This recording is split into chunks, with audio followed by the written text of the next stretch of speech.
자, 이번 시간에는 세 번째 자기소개서 4개 문항 평가. 자기소개서를 대학 입학사정은 어떻게 평가하는가에 대해서 알아보도록 하겠습니다. 먼저 자소서의 의미인데요. 자소서가 어떤 의미가 되는지 보겠습니다. 자소서는 크게 4가지 의미가 있을 수 있습니다. 먼저 자소서는 보고서입니다. 뭐 좀 아이러니일 수 있지만 자기를 소개하는 글인데 자신을 드러내서 타인을 설득하는, 입학사정관들을 설득하는, 서류에 합격해서 면접에서 보고 싶어하는 논설문일 수 있습니다. 어떻게 보면 다른 의미에서. 두 번째는 포트폴리오 개념인데요. 자기가 학생부에 했던 활동, 뭐 스펙이라고 하죠. 그런 스펙의 유의미한 가치, 그 많은 활동 중에서 내가 특히 이 활동을 나는 더 가치가 있다라고 생각하는 거죠. 그런 것들을 글로써 표현하는 의미라고 볼 수 있습니다. 세 번째는 스토리텔링이죠. 단순히 그런 걸 했다 나열이 아니라 이걸 왜 했고 어떻게 했고 거기서 뭘 느꼈고 뭘 배웠고 그걸 통해 어떻게 발전이 일어났다는 하나의 일관된 스토리, 얘기가 있어야 된다는 거죠. 마지막 4번째는 진로에 대한 열정입니다.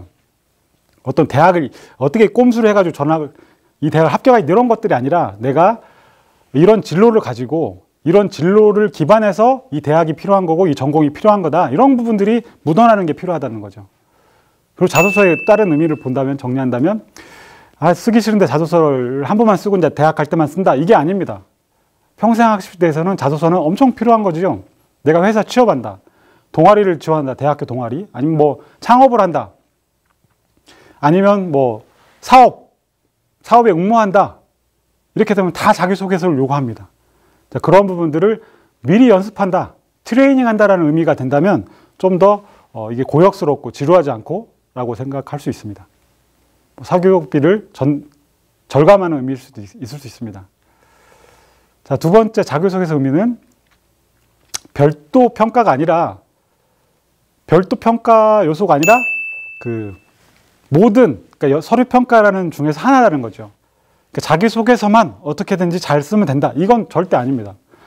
학생부와 자기소개서, 추천서가 있는 대학도 뭐 있을 수 있고 없겠지만 이런 3개의 서류가 삼위일체로서 연결이 돼서 하나의 평가, 그러니까 서류 평가가 되는 거지 자기소개서만 잘 쓰면 내가 좋은 대학 가겠다. 이런 어떤 생각이라든지 뭐 학생부가 좀 비진하지만 자기소개서 보완해야겠다.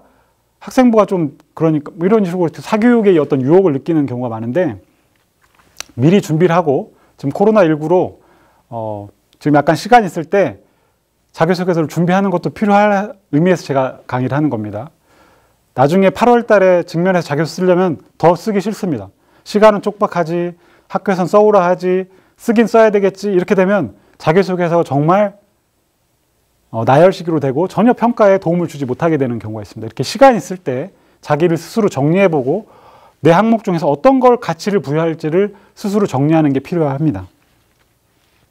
자, 자기소개서 0점 항목이 주의할 게 있습니다. 자기소개서라고 내가 다 쓸 수는 없습니다. 교육부, 대기업에서 다음의 항목을 쓰면 불합격 처리한다. 이게 뭐 학생부가 엄청 우수하고 추천서서 아무리 잘 써줘도 이런 항목이 들어가면 0점입니다. 불합격, 결격입니다. 예를 들어 토익 990 만점 받았다. 뭐 영어, 공인어학 성적이 들어왔다.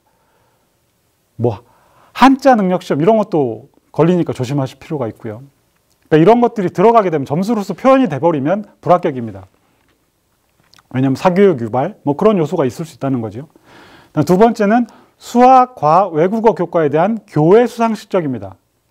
뭐 수학 올림피아드, 뭐 물리 올림피아드, 뭐 지구과학 올림피아드, 뭐 전국 초중고 외국어 경시대회, IET 국제 뭐 이런 각종 대회에서 뭐 수상을 하거나 이런 것들을 기재했을 경우는 0점 처리됩니다. 단 여기서 주의할 것은 뭐냐면 반대로 생각해 보십시오. 수학, 과학, 외국어 교과, 교외 수상 실적이 아닌 것들은 적을 수 있다는 겁니다. 예를 들어 국어, 뭐 대구 교육감배 100일장 대회, 뭐 최우수상, 그리고 교육감상 받았다. 이런 것들은 적을 수 있다는 거죠. 수학, 과학, 외국어 교과를 벗어난 교외 수상은 적을 수 있습니다. 다만 그런 것들이 평가에 반영되고 안 되고는 대학의 재량사항입니다. 따라서 그런 사항이 있을 경우는 대학에 확인할 필요가 있습니다. 이런 것들을 써도 되느냐. 물론 빵점 처리는 안 됩니다. 다만 평가에 반영이 되느냐. 뭐 이런 부분들을 확인할 필요가 있고 그런 부분을 전략적으로 선택할 필요가 있습니다. 대학에서 또 안 알려줄 수 있는 측면들이 있기 때문에 전략적으로 적을 수 있는 측면은 본인 선택이고 본인 책임입니다. 자, 자소서 주의할 점에 대해서 알려드리겠습니다. 자소서 주의할 점 표절입니다. 표절. 아까 말한 8월 달에 몰리면 자기소개서를 써야 되는 압박감 때문에 좋은 글을 베끼려는 그런 마음이 생깁니다. 그래서 네이버라든지 뭐 구글이라든지 이런 데서 이렇게 베끼려는 측면들이 있는데요. 절대 그러면 안 됩니다. 왜냐하면 대기업 시스템을 만들어 놨기 때문에 2011년부터 입학사정관 전형했을 때부터 만들어 놓은 어떤 시스템이 있기 때문에 자기소개서 썼던 것들이 모든 것들이 다 들어가 있습니다. 탑재되어 있습니다. 그래서 뭐 교회 오빠의 글이라든지 선배라든지 후배라든지 학원 뭐 관련된 사람 아니면 관련되지 않은 사람들 거를 가져왔다. 그런 것들 시스템에 걸린다 하면 대기업의 유사도 검증 가이드라인이 있어서 그 유사도가 5% 이상, 30% 이상 이런 블루, 옐로우, 레드 수준이 있습니다. 그래서 대학은 저 기준에 따라서 대학 자체 평가 기준을 세웁니다. 그래서 저런 유사도에 걸렸다고 딱 그런 체크가 되는 순간 대학에서는 확인할 수밖에 없습니다. 안타까운 건 뭐냐면 보여줬든지 보여주지 않든지 그걸 쓴 사람이라든지 뭐 그거와 상관없습니다. 본 사람, 쓴 사람, 내가 원래 원 제작자 이런 거 상관없습니다. 걸리는 사람은 무조건 불이익을 받을 수 있기 때문에 대학에서는 뭐 전화로 확인하거나 선생님한테 확인하거나 나중에 면접에서 확인하거나 현장 실사를 직접 가거나 이런 부분들이 있습니다. 뭐 교사 추천서도 마찬가지죠. 선생님들도 추천서를 써줘야 되니 모든 학생 써주려 힘들렸다. 그래서 이렇게 컨트롤 C, 컨트롤 V를 하는 경우가 많은데 이런 것들도 다 가이드라인에 있습니다. 그래서 뭐 나쁘게 보면 블랙리스트에 올라가는 교사라든지 블랙리스트에 올라가는 학교 이렇게 뭐 모든 대학이 그런 건 아니겠지만 그런 학교도 있다고 하니 그런 것들은 감안할 필요가 있습니다. 그럼 실제로 대학은 표절이 이런 유사도 비율에 걸렸을 때 어떻게 하는지 보도록 하겠습니다. 물론 예시입니다.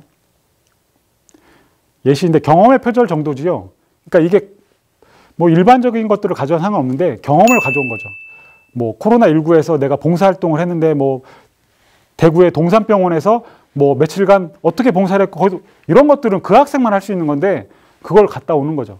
설마 알겠어라는 마음으로 가져오는 거죠. 확인을 할 수 없잖아요. 확인할 수도 물론 있겠지만. 자, 그럼 정도가 심하면 유사도 5% 이상인 곳에서 정도가 심하면 상, 중, 하로 해서 상, 심하다, 레드다 결격을 할 수 있습니다. 대학에 따라서는. 뭐 중이나 하 같은 점수를 깎거나 아니 뭐 단순 인용이다. 그냥 일반적인 내용이다. 경험이 표절이 아니고 그냥 뭐 밥을 먹었다. 뭐 학원에 갔다. 뭐 봉사활동을 했다. 뭐 이런 것들은 누구나 할 수 있는 사항이기 때문에 감점이 없습니다. 그런 것들은 뭐 위원회도 올리지 않겠죠. 아까 말한 것처럼 활동이나 뭐 감정, 정말 내가 어떤 봉사활동으로 뿌듯함을 느꼈다. 이런 것들을 훔쳐온다는 것은 도둑질이죠. 그냥 가치, 내가 여기서 가치를, 내가 정말 우선순위를 부여했다. 이런 것들도 훔쳐오는 것도 도둑질입니다. 자, 그런 것들이 결릴 경우는 아까는 입학심의위원회 전형위원회를 열어서 뭐 소명서를 받거나 면접에서 확인하거나 이런 걸 통해서 평가할 거니 말 건지 우선 정합니다. 그래서 뭐 대학에 따라서는 결격을 주거나 아니면 평가를 하거나 감점을 하고 이런 부분들은 있을 수 있습니다. 다음은 자소서 문항을 들어가도록 하겠습니다. 자소서 문항은 크게 뭐 대학에 따라 다르겠지만 대학 대부분은 대기업 공통 3개, 자율 문항 하나 이렇게 4가지를 하고 있는데요. 첫 번째는 학업 역량, 두 번째는 이제 전공 적합성 역량, 활동. 그다음 세 번째는 인성 역량인 거죠. 그다음 네 번째는 진로 계획 및 학업 계획. 뭐 대학에 따라서는 아까 서울대 같은 경우는 뭐 다른 대학도 있습니다만 책 3권을 정하고 그 이유를 기술하시오. 자소서 문항은 여러분이 읽어보십시오. 방금 말씀드린 것처럼 보시면 될 것 같습니다.